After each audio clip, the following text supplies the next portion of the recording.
little bit about oil separator. Oil separation is very important in certain applications. If you have long pipe runs, if you're doing low temp applications, if you have multiple compressor parallel rack applications, you need separators because you need to separate that oil to keep them at the compressor so you have proper lubrication. Okay, low temp applications, we have them because oil gets very viscous, thick, doesn't want to move. It gets really slow at really cold temperatures. So you have an oil separator to try to keep that at the compressor so it doesn't start logging in the low temp evap, for an example.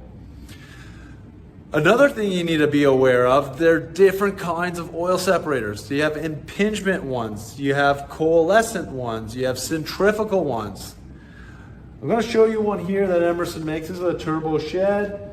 So this is a centrifugal one where the gas comes in, discharge gas from the compressor, and then it hits some screens and baffles, so the oil will drop out, droplets will drop out, and then go down to the bottom here, out to the oil management system or to the compressors.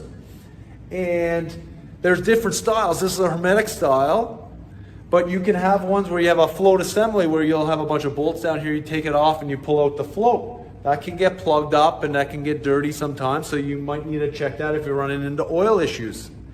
Another thing that you need to be aware of is then when your system's running too hot. You have really hot, high temperatures, 250s, 260, 270. When you start to get that hot, oil becomes more fluid.